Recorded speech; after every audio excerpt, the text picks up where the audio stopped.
I am great. How are you doing? I'm good. It's so good to be with you here. It's And so good to have you here. It's yeah, really great. Um, Zoom decided to change things about how they connect to Facebook Live. So this was a learning experience for me, and I'm really excited about it. Thank you for joining me today. You are the second interview in my series on identity, and I had this really incredible queer activist, Miyuki Baker, on last week, who's in the Bay Area. And I just love that I'm bringing together all these Bay Area people. All of a sudden, there's like five of you that I'm interviewing that are like all originally had some work in the Bay Area. So that's kind of exciting. it is the Um, day. Yeah. for my audience who have never met you before, I first learned of you because Oregon State University, the Native American Longhouse, did a forum with you and brought you on. And it was really, I got to listen to you give the keynote speech. Um, and I wept and I was writing furious notes about my grandmothers, and like all these things started coming to me about my identity and the things that I didn't know about my grandmothers because I had been estranged from the Southern Paiute side of my family because my dad died when I was 6. And so um, when you spoke, it just rang true. So many things where I was like, oh, that's why, and that's why, and that's why. So you're so inspiring every time you talk, and I'm just super honored to be connected with you. And I was wondering if you would just take a moment to let the people watching know who you are and what you do. Itobi Hokisakus. Good afternoon, relatives. Thank you so much, Dr. Bird, for inviting me. And it's such an honor to be with you. My name is Andrew Jolivette. I come from the Attakapaw Ishak people of Southwest Louisiana and Southeast Texas, from the Tisakip Huron Opelousas clan. I'm also Creole of West African, French, Spanish, Italian, and Irish descent. And I'm speaking to you all today from Kumeyaay territory. But I was born and raised in Yelamu, San Francisco, in Ramaytush Ohlone territory. So nice to be able to kind of be along with other folks from the Bay who are talking about these issues of identity with you on the show. Thank you so much. Yes. So, the first question that I have for you is, and all of us come from so many intersecting identities and so many different backgrounds, but how have your many identities shaped you and your activism throughout your life? It's that's such a great question. I had to think about that recently. There's a new book, and actually I should grab it so I don't say their title wrong. Multiracial Experiences in Higher Education. That actually just came out, I think maybe 2 months ago, but I have a piece in there that talks about their title wrong. My experience as someone who's mixed race, queer, living with HIV/AIDS, just these different, as someone who identifies as Black, Native, Indigenous, Creole, Latinx, because of those connections as well. Mhm. Um, what's interesting to me is I feel like there's one section in there that's called this bridge called My Multiracial Back. And it was interesting because in many ways I've always told people I'm happy who I am. I talk to people about this kind of all the time.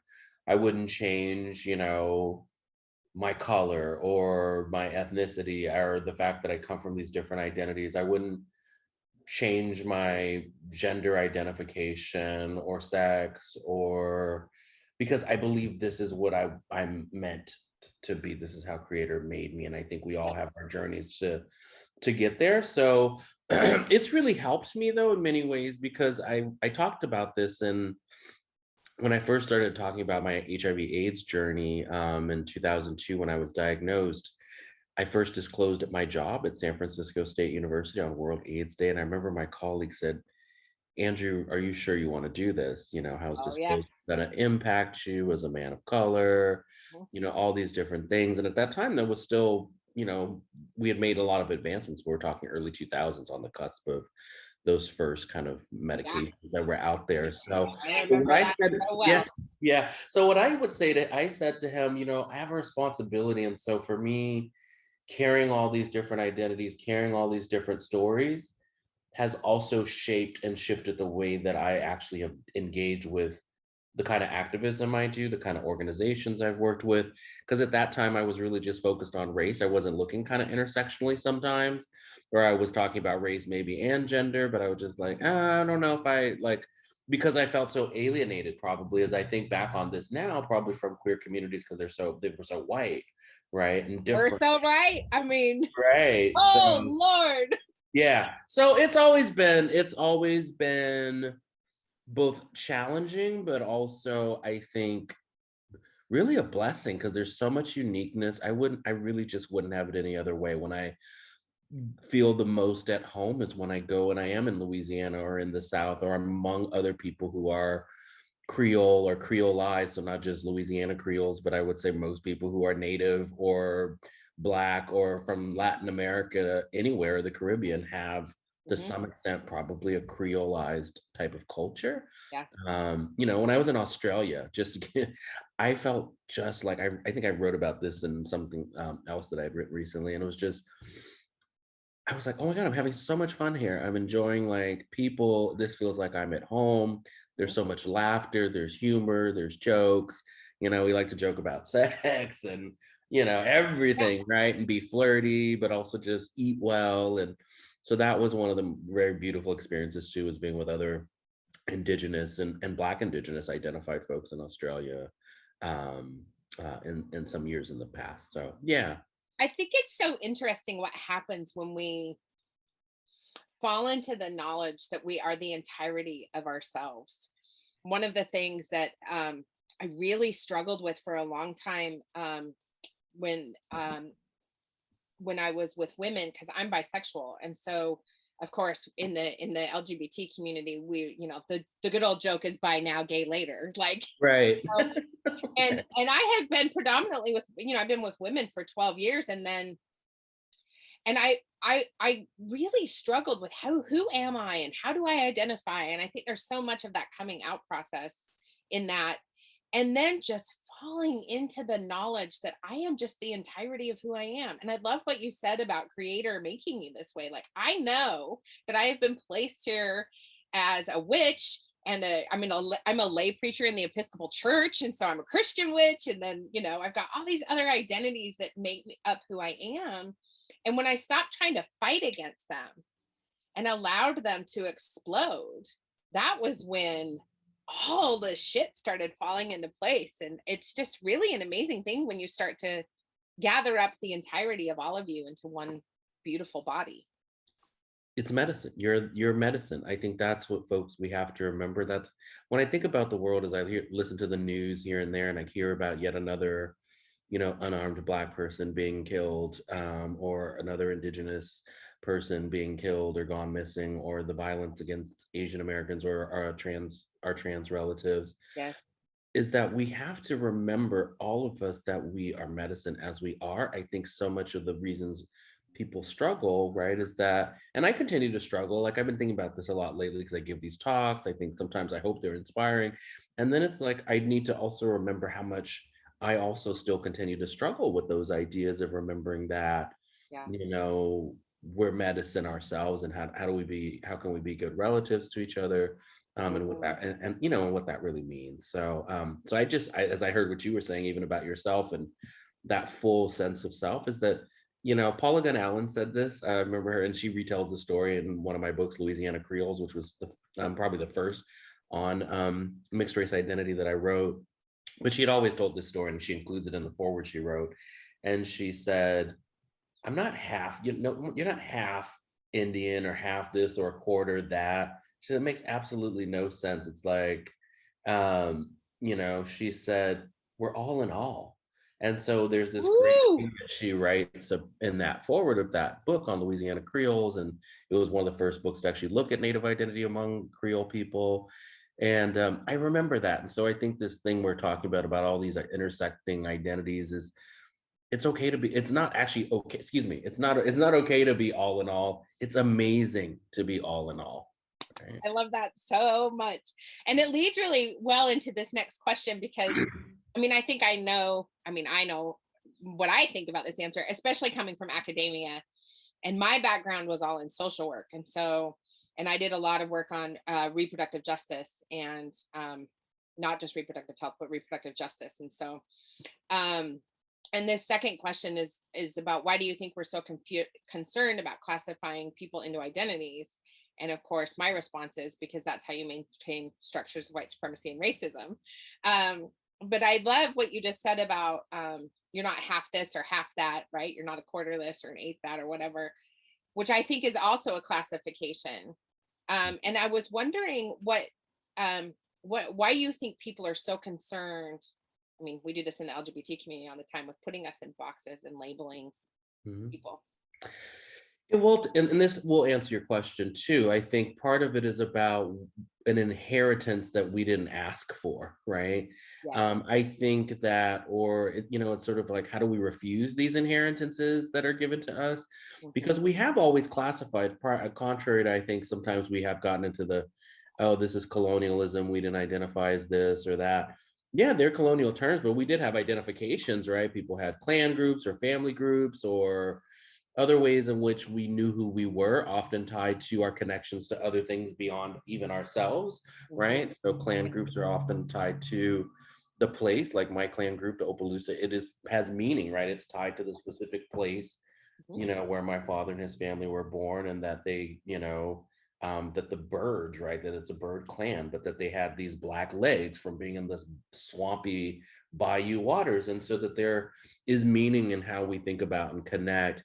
I think that this, inheritance, I guess I would call it, we need to do inheritance refusals, right? Ooh, What is it that we, yeah, I just made that up, which is what we academics do sometimes. I have to I remember, know, right? I have to remember I said it. I have to come back and watch this I'm writing it down. Don't worry. and then and now for me to think about what I mean by this. So, inheritance refusal, I think, is really, we see it in everybody does it, right? Whether it's, about identity or it's something even, it's deciding what pieces and what parts we want to take for ourselves, right? It makes me think about um Munoz's work about disidentification. For those who might be familiar with it, I always thought it was such this complex term, but I think it really is kind of about this idea of inheritance refusal as I'm thinking about it now, where he was talking about, sexuality or just identities, right, in general, and kind of the performative nature of it, but also the ways in which structurally we do put each other in these categories and boxes. So how do we actually refuse categorization, but at the same time, how do we enact identifications for ourselves, because they are important? So I think it's about picking and choosing and being mindful of it. So it's like this book I was writing, and I think I talked about it at OSU, um, around Thrivance. But one of the things I realized is I wanted to talk about citizenship and citizenship refusal. So I think it's similar to this notion of inheritance refusal. And then I realized, fuck citizenship, it's this awful thing, right? And some native folks may hear this too when I say this: sovereignty is not too far behind citizenship, right? I mean, that's what it's about. It's a concept, it's an inheritance. Do we refuse it, right? Is it an inheritance of our own creating, or is it external, right? So I think there can be internal Yes. inheritances and external inheritances, right? And so I think we have to think about, what is that, how is it helping or hurting right now, right? Yeah. These kind of notions. So then it really dawned on me, and actually was through dialoguing on Facebook. That's why I share sometimes so much things I'm writing or doing in community, because it's also, that's a way of accountability. I know it's just a social media thing, and some people are like, oh, if it's out in the street and all this, and yeah, that kind of gets politicized too. But for me, it's a way to say, hey, this is what I'm talking about. What do y'all think about this? And it becomes this sort of dialogue, right? This back and forth, call and response, if you will. And one of I my really cousins, enjoy your back and forth, just for the record. and one of my cousins, she said, I think you're talking about futurism. And then I'm not sure if she also had said something about kinship, or if I started talking about kinship, but it was just this great moment. I definitely know when she talked about futurism, I was like, yes, there's something missing here. And I don't want to talk about citizenship. Actually, I don't want to center that. And I think if you go back to the question you asked me, I think why we have these structures, it is about deciding who belongs, who does not belong. Mhm. And that's what citizenship is about too. How do you get to, how the audacity, who has the audacity to tell other human beings what place in which they belong? Yeah. So that's what borders are, right? And I Yeah. think it's such this odd thing. Again, if we talk about indigeneity or, you know, in the Americas, and then you have this, oh, the immigration question. There's no immigration question. You're on indigenous people's land and you're refusing to let indigenous people into to be in space where they have always been. That's right. Right. That's right. So anyway, so those are some of my thoughts I love it. about that. And I think we need to really, yes, think about this notion of inheritance refusal. This really goes into this idea about identity formation and what do you wish people understood about identity formation? One of the things that I have really been, and I'm a woman of a middle age, so right, like I'm like older, and I'm like, oh, everything's not as rigid as I used to think it was, right? Like shit just looks different when you're almost 50. So Right. We are in the same boat. I'm knocking on the yeah, door. I got a couple years to go. yeah, Yeah. I got a couple years, but I'm like, I'm closer to 50 than I am to 40. So, Correct. right. Right. And Right. so, um, and I'm thinking about how my identities have changed over time and how things have formed over time. And I'm watching my children form their identities and how those are constantly shifting too. And what do you wish people understood about identity formation? That it is actually very much performative, that none of us knows what we're doing, right? We try, particularly as we actually the most authentic time, I think, probably is when we are children. Um, and then slowly we are it's like, look at all the stuff. I was reading some stuff about Texas and the, legislation happening there against trans, So children, awful. families. It's so terrible. Again, the audacity. Who do you think you are to tell a family what they should what they should be doing, or to decide what's best for their child and their child's life and body and health, right? And all the different aspects of health. And so, an ability to thrive, right? We want these kids to thrive. And so, I think identity formation, the other piece I would say is just there was this book, it's very well known from years ago, Michael Omi and Howard Winott, called Racial Formation in the United States. It became this huge book, although the analysis lacks a lot of, sort of intersectional, I would say, analysis. They're saying stuff that I feel like women of color had already said. So it's an interesting thing. But what I argue about with that book a bit, it's a wonderful book, don't get me wrong. Mhm. And actually one of my relatives who's this mixed race, or no, excuse me, she's not. The descendants are all mixed race. Well, no, she is. It's an interesting story of a woman named Susie Guillory Phipps, who was born in Louisiana. We share the same fifth great grandmother, and that's why I was getting confused, because the woman herself is mixed, who's talked about in this book. Uh-huh. But our fifth great grandmother is a African woman who was enslaved, but secures her own freedom from the man she was in a relationship with, and that of her children. It's this famous case called the Margarita case, if anyone wants to read about it, or Marguerite Guillory. And I just think about that book, though, because a lot of times when we think about identity formation, they talk about in a racial context, is we forget culture.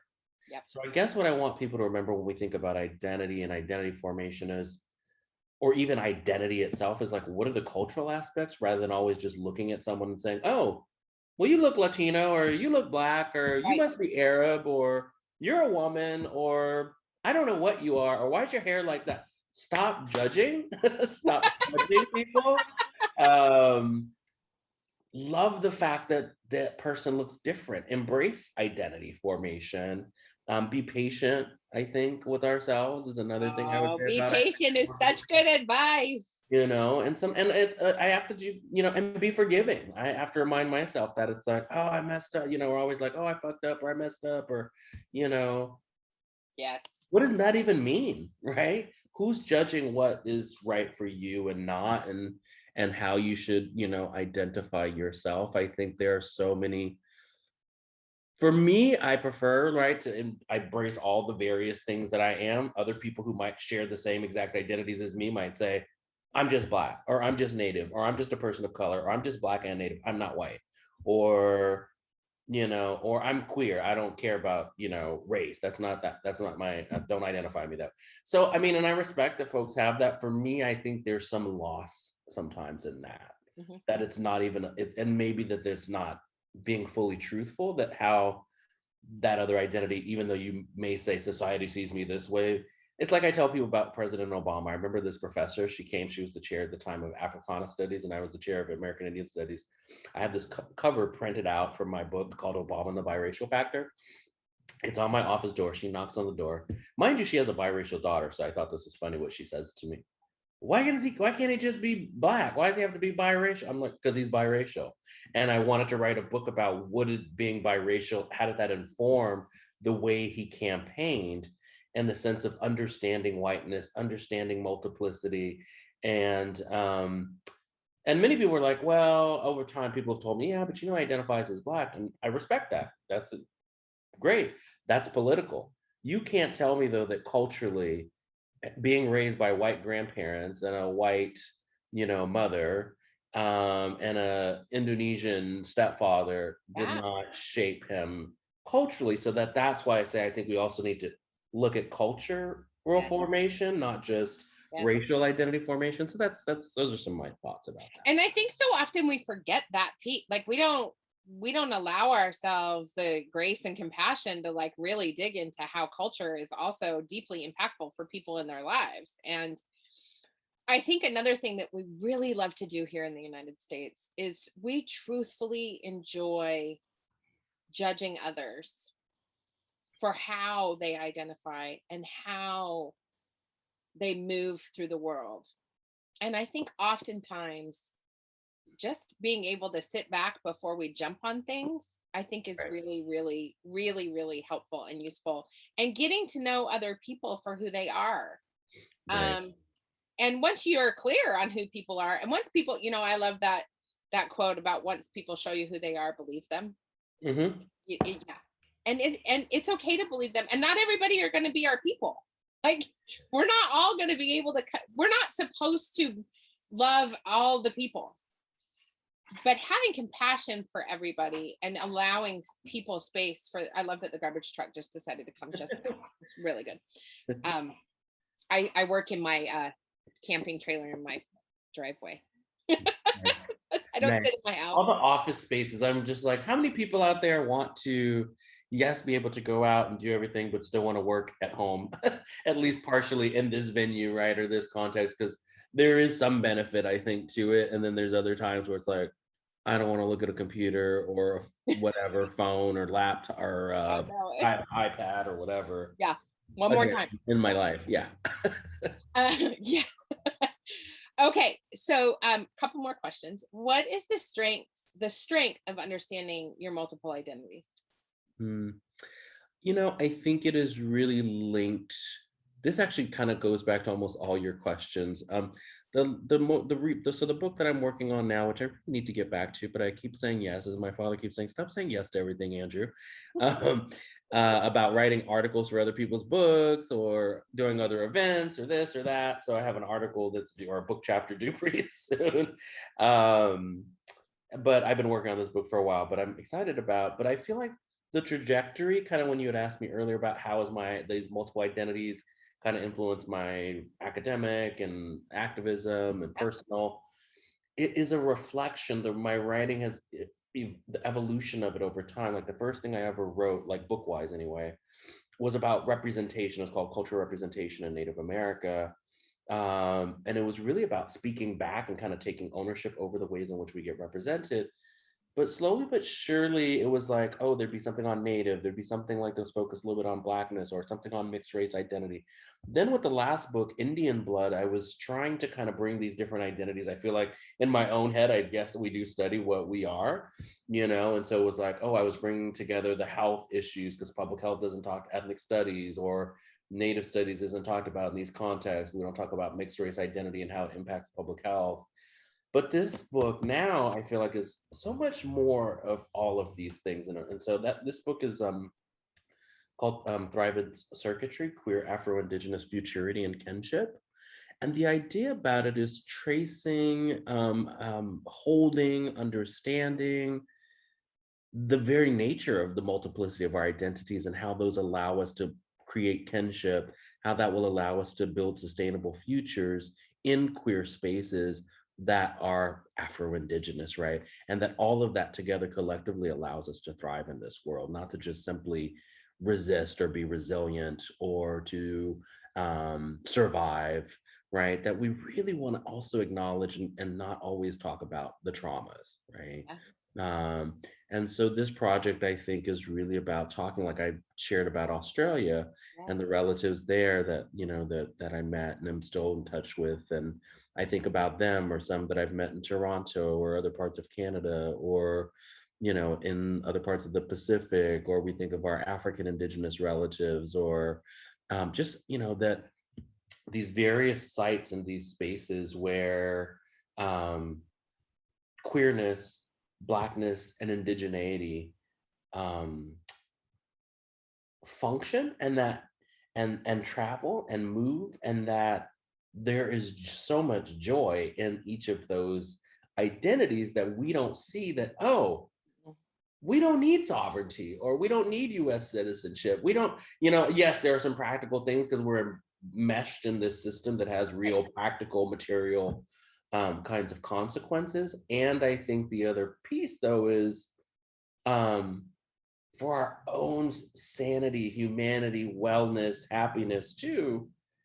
How do we also understand that I don't need anyone else to tell me who I am? Oh, Yeah. So, yeah. So I think that, yeah. right, that our family, can't even actually tell us that, right? That we know that from the mixed race studies literature, the Bill of Rights for racially mixed people, or in queer spaces. I don't care what identity category we're talking about.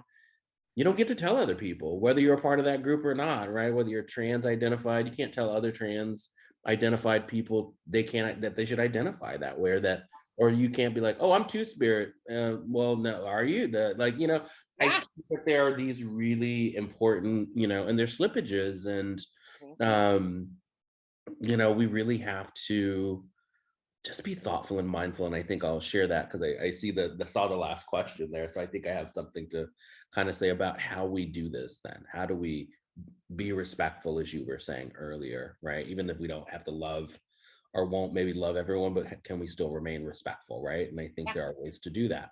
Yeah. I think there are too, and I love what you're bringing up about kinship in the queer community in particular, because we always talk about family, right? Like there's your biological family and then there's your chosen family. And it was actually a very interesting transition for my husband, because he was like so tied to his family, and I was like, that's not your family. You get to choose your family. And of course, I've been in the queer community for so long that I thought that everybody thought that. Like I had forgotten that in the heteronormative spaces, like your family is what you're born into, and like there's Right. all these things, and I'm like, no, like, but And you I can, love how you're talking about kinship in right, addition to how we create these right. structures. So good. Right. Right. Well, and it feels like, right, sometimes, although I love my family, and then sometimes I do butt heads with some, and there's, Sure. as we all have issues.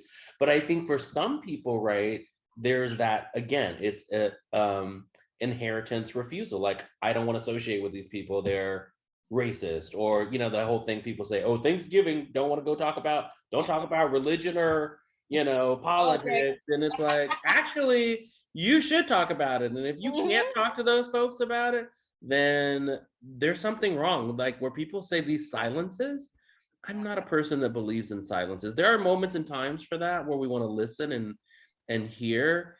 And I think when people are saying silence as a response to what we know is immoral or indecent or is violent, that is hateful, then that's not something you should be silent about. You should be talking about that.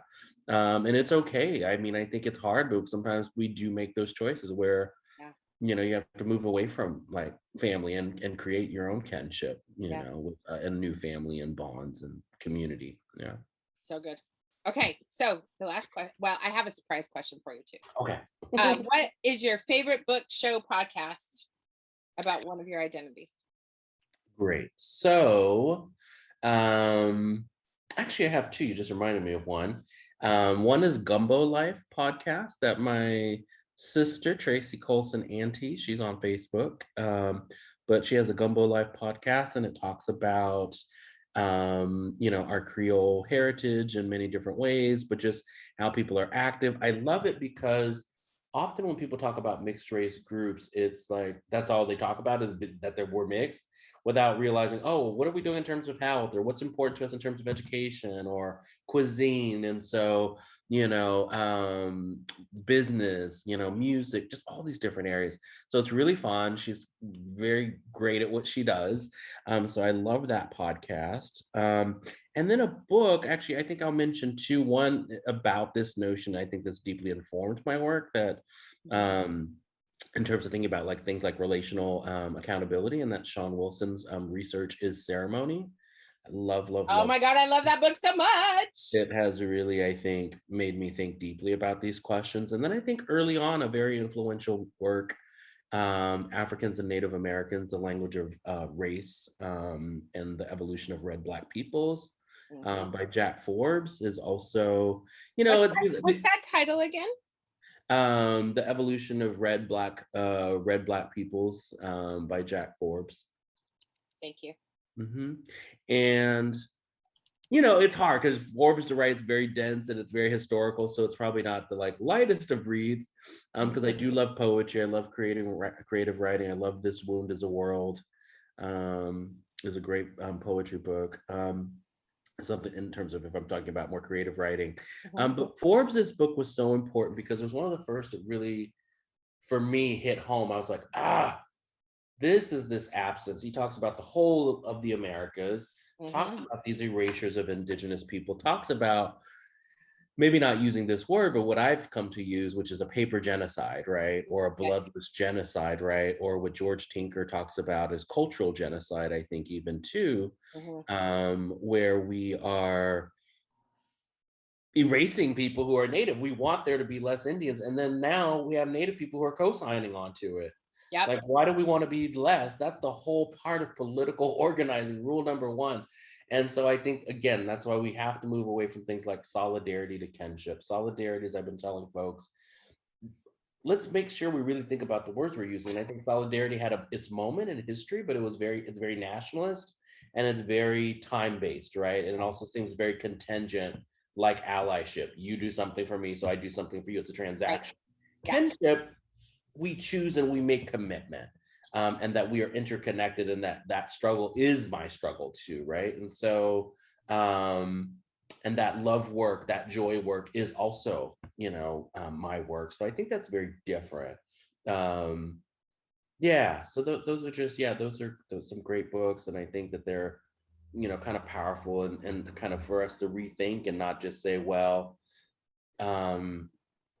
let's talk about, like, I know a lot of people right now, particularly the last year with everything that's been happening, there's been a lot of attention to Black and Indigenous communities in particular. And I think we really want to think about how we label. I don't, of course, want to, disrespect or or change things in terms of categorizations, but what is the major difference between people of African descent in the Americas or in the US from those we call Latinx? And what is the major difference of those that are in Latin America or the Caribbean that we are calling, Latino, from indigenous people? And so I think that I guess what I'm getting at is I think there's this way in which we do more to erase the fact that we live already in this world of multiple identities and experiences and histories.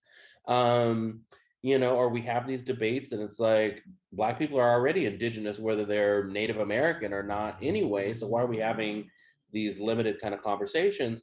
But for me, and I'll kind of this be my last comment, I think where my work, I'm really trying to focus. A lot of people are writing and talking about these issues, and they're still saying, right, like, you can't have Black liberation without indigenous self-determination. I'm like, or sovereignty, right? And I'm like, actually, they need to coexist, right? Black people need self-determination. Black people actually are indigenous. There are Afro-Indigenous or Black Indian people. Like, I just feel like sometimes we talk about so much these sort of parallel things, but in the process, we're erasing the fact that Indigenous peoples also need liberation. It's just, they become catchphrases and they're cute, but I don't know that they get at the heart of what these more larger, long-term kind of structural racial projects that Omi and Wanat talk about that have existed all throughout the Americas that have been structured to control who we are so that we won't exist, right? So that they can always be a white majority, right? If Latinos are going to be identified as white, right? What are the three largest, groups from Latin America identify on the race question as white? That's a specific, there's a reason. That's intentional, that's ideological, that's structural. Yeah. What happens when they identify as Indians or as Indians and blacks or black Indians, which is what they are also, right? So that's a choice. And it's not unilateral. So I've got all of the death records and birth records for my grandma and my great grandma. I mean, my great grandma, when the Mormon church gave her her birth certificate, because she did not have one after they had killed my great great grandmother, they made her, so she is Lamanite on her certificate, which is how they identified Native American indigenous people. And it says white on one of her marriage certificates and native on an Indian on another of her marriage certificates, and white on one. I mean, like, we could go on and on about how it changes Right. constantly. Well, this is the problem, right, with people who right now are doing Indian hunter things, which I call it.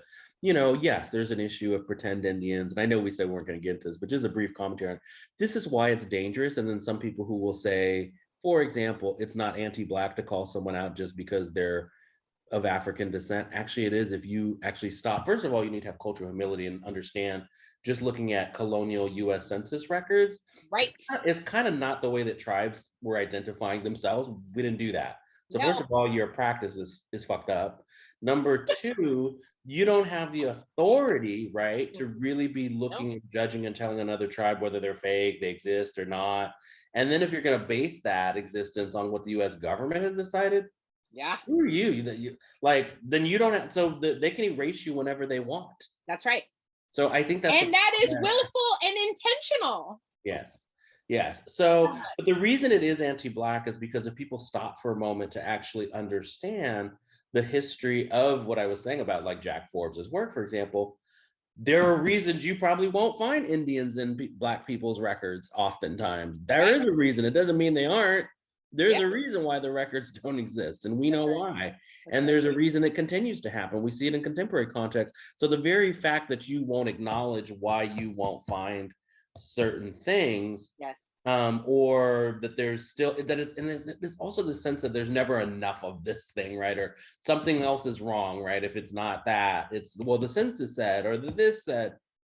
When does, I mean, and there is a balance, right? We do, these records are important. I'm not saying they're not to a certain extent, and we know they're deeply flawed. Like, I just thought of this because as I was listening to you, I've heard so many stories. Paula Gunn Allen, who I was talking about, she also says that in the forward to that book on Louisiana Creole, she says, her kids, or no, it wasn't her kids, it was a friend, or one of her kids' fathers, the dad of, one of her kid, was Cherry, and they have different blood quantum. The dads and the full siblings, they all have the same siblings, all says different, blood quantum. So we know these things exist, and I think we have to contextualize why there's these challenges. So yeah. So good. So go on and on and on and on. Oh my God, we totally could, but we don't have time. So I've put a bunch of links in the comments. I put a link to information about you in the Ethnic Studies Department at UCSD. Here is my last question for you, my friend. What is your absolute most favorite thing to eat on the entire planet? We are soul connected. That is one of my most favorite questions to always ask people. How shall I choose? I feel like sometimes I'm cliche-ish if I say gumbo, but actually I don't know if it's gumbo. You know what I normally probably tell people was always every year for my birthday. It was my favorite meal that I would ask my mom to make. And it's soul food, and which is also, Black food, Native food, because it's this very rich Southern kind of tradition that we don't think about as also being Native and Black and indigenous to this place now. But I like to fried chicken. It had to be fried chicken. I prefer mustard greens. I know a lot of people like collards. I Uh, love mustard greens. yes, mustard greens, fried Mhm, chicken. mhm, Usually it was served with white rice, sliced tomatoes, mac and cheese, mhm. and probably potato salad. And then she always made a peach cobbler. So that's Oh, the thing that makes me think home. If I had to, because sometimes I ask this of students when they're first getting to know each other and they can only pick one thing and they're like, oh, you're telling me a whole meal. They're like, one item or can we make a meal? So they'd have like, and albondigas and yeah, chicken fried yeah. steak. You're like, wait. Uh, but if I had to pick one singular thing, actually it would probably be Creole food, I think. And actually, I really love a really good jambalaya. A really good, Yeah, yeah, yeah, so good. yes. Andrew, thank you so much for spending time with me today. Yeah, thank you. Thank you so much, Been Huey. a It was wonderful fun with you. conversation.